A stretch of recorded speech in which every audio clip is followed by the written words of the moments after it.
आप सभी को मेरा नमस्कार। ऑनलाइन संस्कृत कक्षा में हम लोग बीए तृतीय वर्ष में रघुवंशम के छठे सर्ग का अध्ययन कर रहे थे और इस सर्ग के कई श्लोकों का अध्ययन हम कर चुके थे। प्रसंग चल रहा था इंदुमती के स्वयंवर का। इंदुमती का स्वयंवर होने जा रहा है। सभा में बहुत से राजा आए हुए हैं।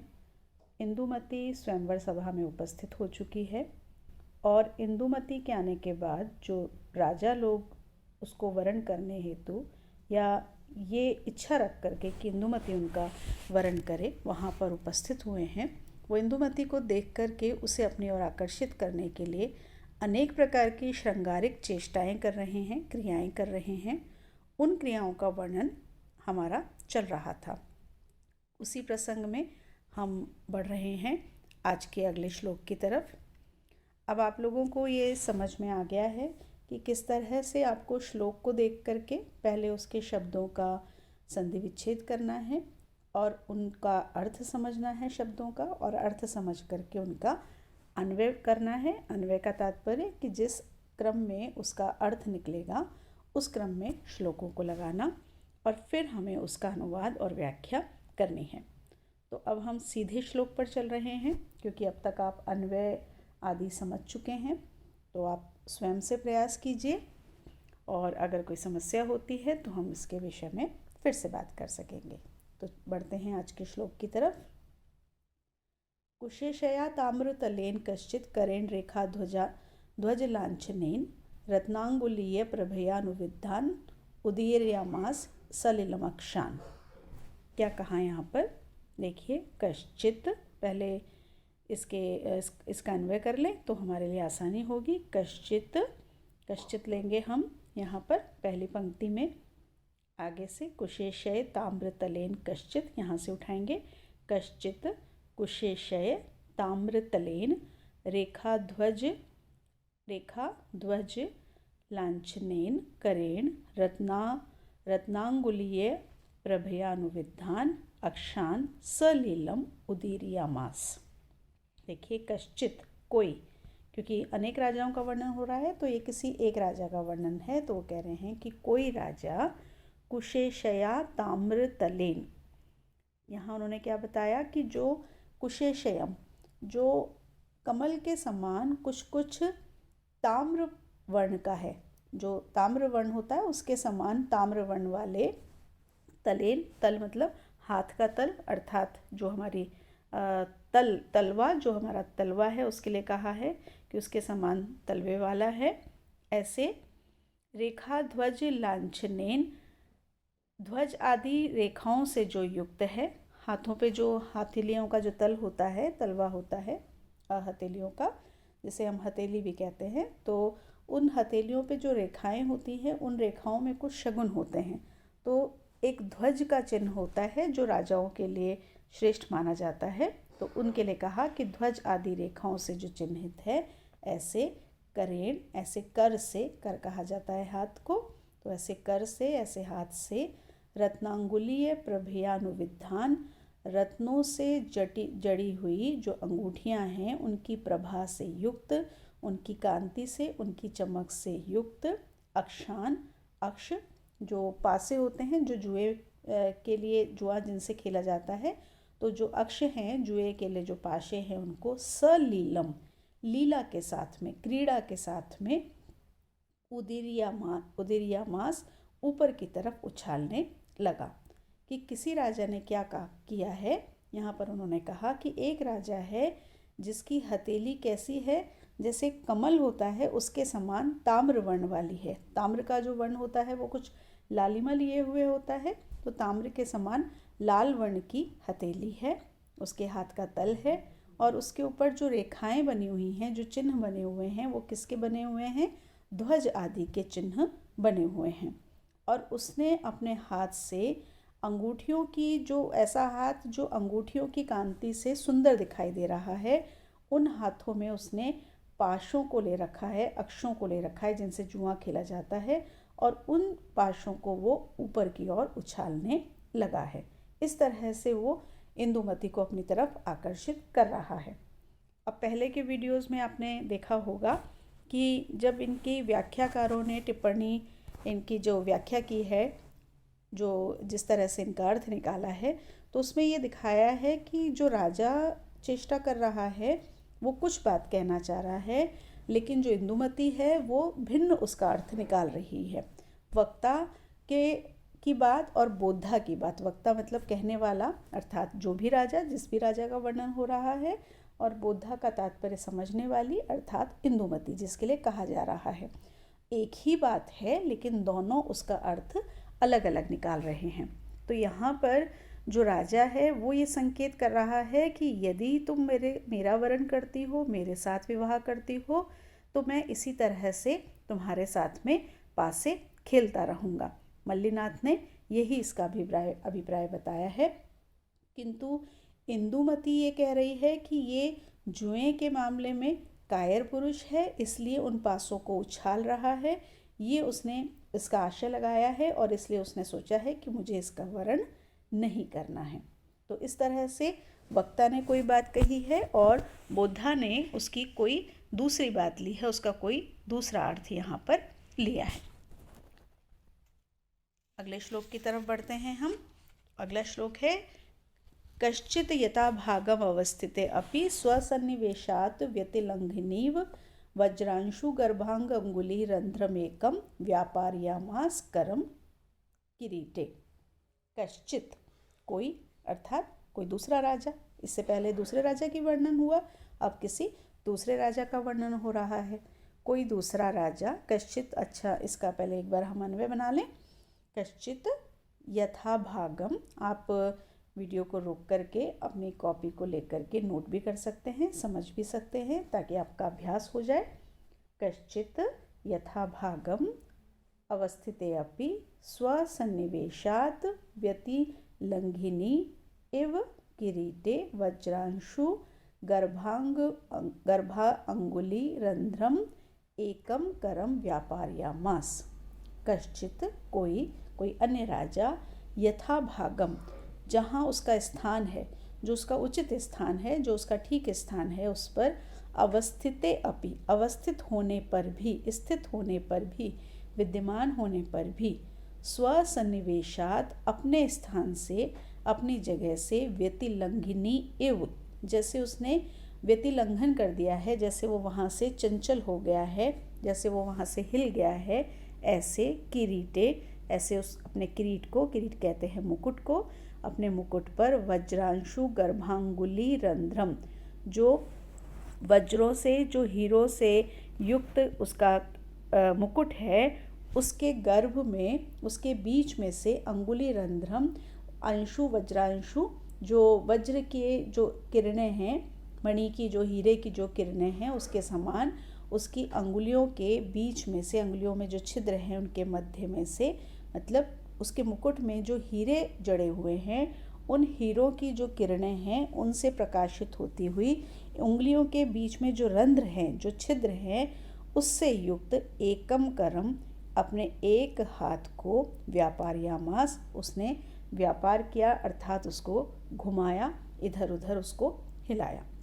देखिए यहाँ क्या कहा कि एक कोई राजा है जो क्या कर रहा है, उसके मस्तक पर, क्योंकि राजा है तो उसने मस्तक पर मुकुट पहन रखा है, तो मस्तक पर मुकुट है और वो मुकुट अपने सही स्थान पर है, जहाँ होना चाहिए वहीं है। यथा भागम अर्थात जहाँ वो होना चाहिए वहीं पर, अवस्थित अपि, स्थित होने पर भी सही जगह पर स्थित है, लेकिन फिर भी उसने उसको अपने हाथ से संभाला है कि जैसे वो अपने स्थान से हिल रहा है। बहुत बार ऐसा होता है कि हमने कोई आभूषण धारण कर रखा है या कुछ भी हमने धारण कर रखा है और वो यथास्थान है, लेकिन फिर भी कभी हम किसी के सामने होते हैं और कुछ असहज होते हैं तो हम अपने वस्त्रों को, अपने बालों को, अपने आभूषणों को संभालने लगते हैं। तो उसी तरह से वो भी थोड़ा सा असहज है, तो उसने अपने मुकुट को जो सही स्थान पर है उसको संभालने का प्रयास किया है, जैसे कि वो मुकुट अपने स्थान से हट रहा है। और जब उसने उस मुकुट को संभाला है तो किससे संभालेगा? वो अपने हाथों से संभालेगा। उसके हाथ जब मुकुट के ऊपर गए हैं तो उसके जो हाथ हैं उन हाथों में जो मुकुट में हीरे लगे हुए हैं। अब आप देखिए कि किस तरह की यहाँ पर कल्पना की है कि मुकुट में हीरे लगे हुए हैं, हाथों से संभाला, हाथों की जो उंगलियाँ होती हैं उनके बीच में कुछ छिद्र होते हैं, कुछ स्थान होता है, तो उन स्थानों के बीच में से हीरों की जो चमक है, वो किरणें जो हैं वो निकल रही हैं और उससे उनका जो हाथ है वो सुशोभित हो रहा है। तो ऐसे हाथ से वो ऐसे हाथ को अपने मुकुट के ऊपर घुमा रहा था, उस अपने हाथ से उस मुकुट को ठीक कर रहा था। फिर से देख लें एक बार। कश्चित कोई यथा भागम अवस्थिते अपि, सही स्थान पर स्थित होने पर भी स्वसन्निवेशात अपने जगह से व्यतिलंघिनी एवं मानो हट गया है, हिल गया है, चंचल हो गया है, उसके समान किरीटे मुकुट में वज्रांशु गर्भांगुली रंध्रम, जो मुकुट में जो जड़े हुए हीरे हैं उन हीरों की किरणों से प्रकाशित छिद्रों वाली उंगलियों वाले, छिद्र सहित उंगलियों वाले एकम करम, एक हाथ को व्यापार्यामास वो घुमा रहा था। अब देखिए कि व्याख्याकारों ने यहाँ पर वक्ता और बोधा के बात को कैसे भिन्न भिन्न किया है।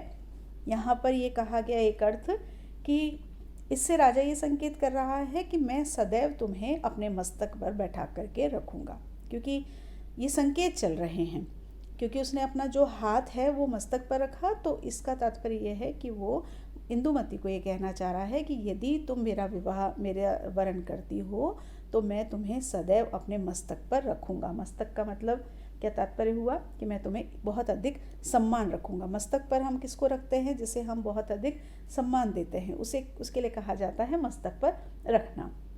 मल्लिनाथ ने यहाँ पर कहा है कि यदि तुम मेरा वरण करती हो, यदि तुम मुझसे विवाह करती हो, तो जिस तरह से मैंने तुम इस किरीट को, इस अपने मुकुट को अपने सिर पर धारण कर रखा है, ऐसे मैं भी तुम्हें अपने सिर पर धारण करूँगा और तुम मेरी शोभा बढ़ाने वाली बनोगी। मैं तुम्हें कभी भी अपना भार नहीं समझूंगा। लेकिन इंदुमती ने क्या इसका अर्थ निकाला है? तो इंदुमती के अर्थ के लिए यहाँ पर कहा गया शिरसी न्यस्त हस्तो अयम अपलक्ष्य इति इंदुमती अभिप्रायः, कि इंदुमती ने ये माना है कि सिर के ऊपर हाथ रखना एक प्रकार का अपशगुन होता है। सिर पर हाथ रखना अच्छा नहीं माना जाता है, अपशगुन के रूप में माना जाता है। तो इसलिए इंदुमती ने इसको अपलक्षण की तरह लिया है कि जो इस तरह का अपशगुन करने वाला राजा है, मैं उसका वरण नहीं करूँगी। इस तरह से इंदुमती ने माना है। अब बढ़े हम इससे आगे, इसके आगे क्या प्रसंग आता है। अब देखिए, अब तक जितने भी राजा थे वो जो भी क्रियाएं कर रहे थे, जो भी चेष्टाएं कर रहे थे, उनका वर्णन यहाँ पर समाप्त हो गया है।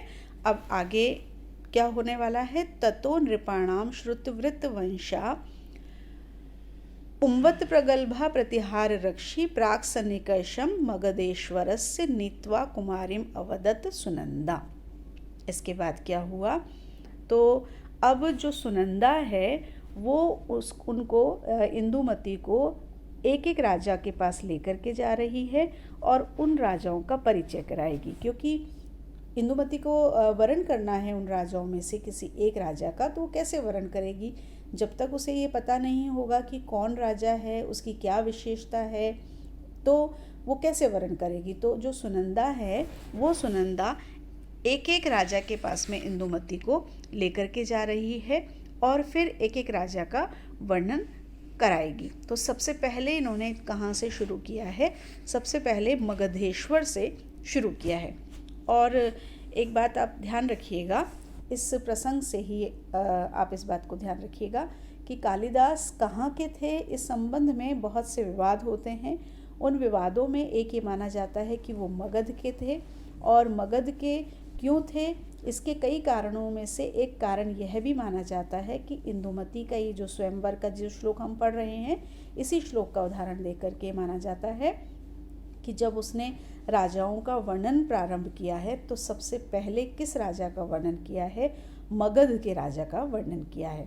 और जहाँ जो स्थान हमें प्रिय होगा, जो व्यक्ति हमें प्रिय होगा, हम अपनी बात को वहीं से प्रारंभ करना चाहेंगे। तो इसलिए तर्क दिया जाता है कि क्योंकि उन्होंने मगध के राजा से राजाओं का वर्णन इंदुमती के स्वयंवर में प्रारंभ किया है, इसलिए कालिदास मगध के रहने वाले थे। तो इस बात को आप इस श्लोक से ध्यान कर सकते हैं। चलिए अब हम इसके अर्थ की तरफ चले। पहले अन्वय कर लेते हैं।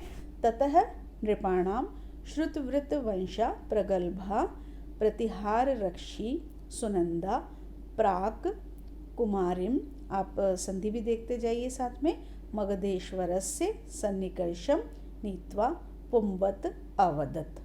ततः इसके बाद, किसके बाद, जो ये सारी क्रियाएं हुई उसके बाद, नृपाणाम राजाओं के, श्रुत वृत्त वंशा उनके जो वंश हैं उन वंशों को, उनके वृतांत को सुनने वाली, सुन करके जानने वाली, जिसने उनके विषय में सुन रखा है, जो उनके विषय में जानती है, उनको जानने वाली है।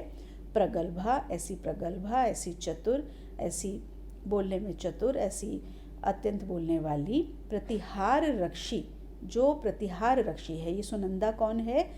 प्रतिहार रक्षी।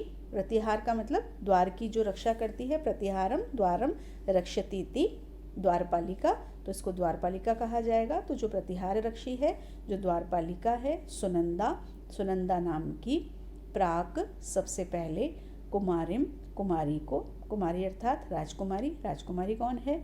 इंदुमती को, मगधेश्वरस्य, मगध का जो राजा है, मगध देशस्य, मगध ईश्वर से, मगध देश का जो राजा है उसके सन्निकर्षम, उसके सन्निकर्ष, उसके पास, उसके समीप, नीत्वा ले जा कर के, त्वा प्रत्यय लगा हुआ है नी धातु में, उनके पास ले जा कर के, पुंबत पुरुष के समान, अवदत बोली। पुरुष के समान से क्या तात्पर्य है कि जिस तरह से पुरुष एक पूरे आत्मविश्वास से निडर होकर के, निर्भीक होकर के बोलते हैं, उस समान, पुरुष के समान बोली। देखिए यहाँ पर क्या कहा उन्होंने कि इसके बाद क्या हुआ, जो राजाओं के वृतांतों को, उनके वंशों के वृतांतों को जानती है। यदि हम किसी का वर्णन करेंगे तो हमें उनके विषय में सब कुछ ज्ञात होना चाहिए, तभी हम उनका वर्णन कर सकते हैं। तो जो सुनंदा है, जो कौन है? द्वारपालिका है। आपसे प्रश्न किया जा सकता है कि इंदुमती के स्वयंवर में राजाओं का वर्णन करने वाली कौन थी, उसका क्या नाम था? तो आपको ध्यान रखना है वो सुनंदा थी और वो एक द्वारपालिका थी। तो वो जो सुनंदा, जो सभी राजाओं के कुलों के वृतांतों को जानती थी और प्रगल्भ थी, चतुर थी, वाक्पटु थी, ऐसी वो राजकुमारी को, ऐसी वो सुनंदा राजकुमारी को प्राक सबसे पहले कहाँ लेकर के गई? मगधेश्वरस्य समीपम सन्निकर्षम, मगध का जो राजा है उसके पास में लेकर के गई। और ले जाकर के वो किस तरह से बोली? पुंवत, मतलब पुरुष के समान।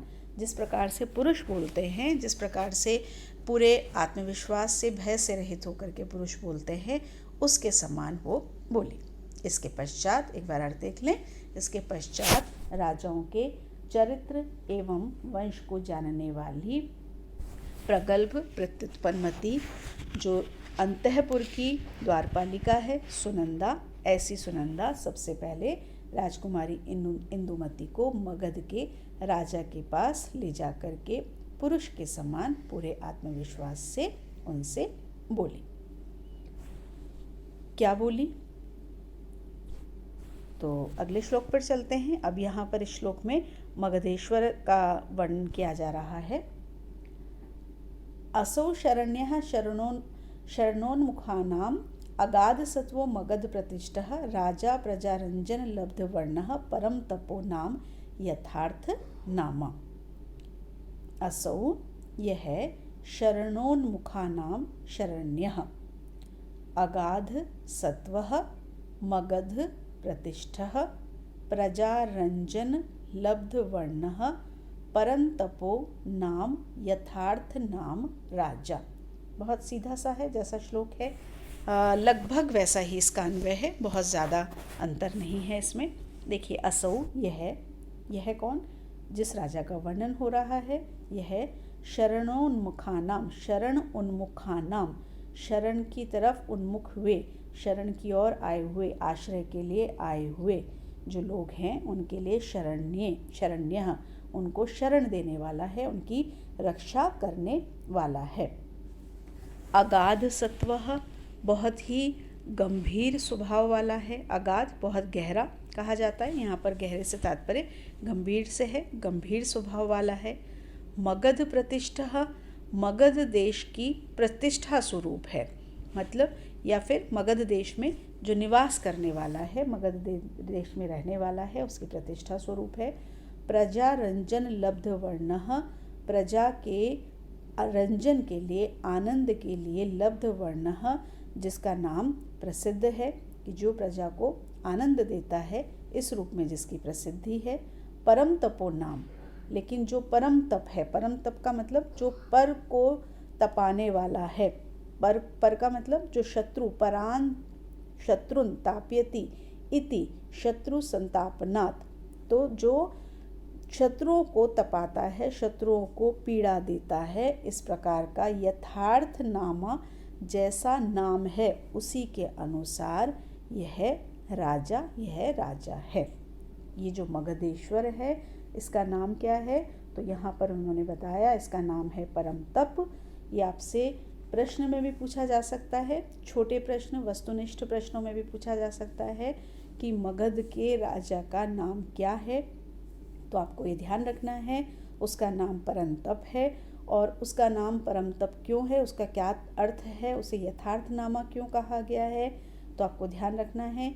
जैसे कहा जाता है यथा नाम तथा गुण, जैसा नाम वैसा ही गुण, तो इसका नाम है परम तप, अर्थात जो शत्रुओं को तप अर्थात पीड़ा देने वाला है, ताप देने वाला है।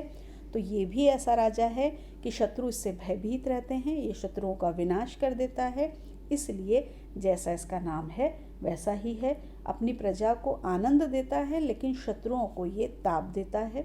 गहरे स्वभाव वाला है, जो इसके आश्रय में आते हैं उनको आश्रय देने वाला है, ऐसा यह मगध का राजा है। देखिए क्या हुआ यहाँ पर, सुनंदा सबसे पहले मगध के राजा के पास लेकर के आई है। तो ये 2-3 प्रश्न यहाँ पर बनते हैं, इनको ध्यान रखिएगा, आप नोट कर लीजिए।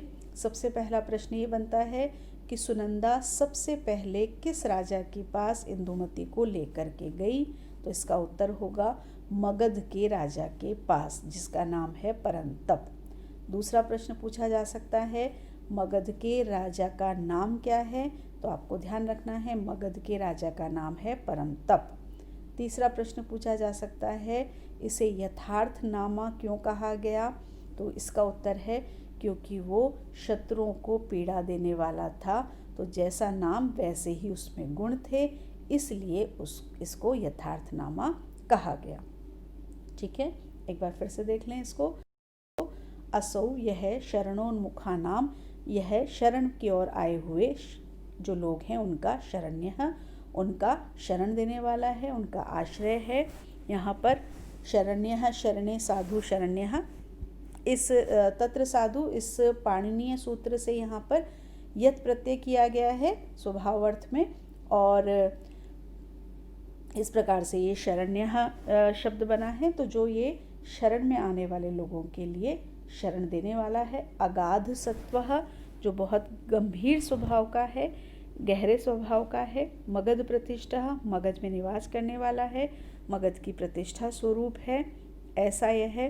प्रजा रंजन लब्ध वर्णः, प्रजा को आनंद देने का नाम, आनंद देने के लिए जिसका नाम प्रसिद्ध है।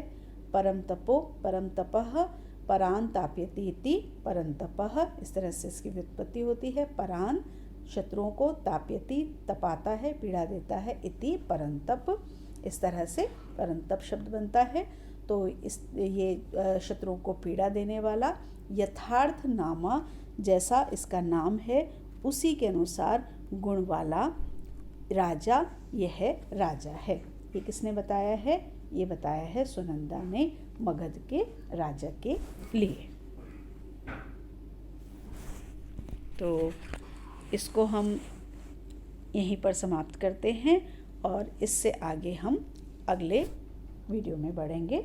इस आगे के जो श्लोक हैं उनके लिए हम अगले वीडियो में पढ़ेंगे। तब तक आप इसको पढ़िए और इसको समझिए, और अन्वय किस तरह से करना है, किस तरह से संधि विच्छेद करना है, इसको भी आप समझते रहिए।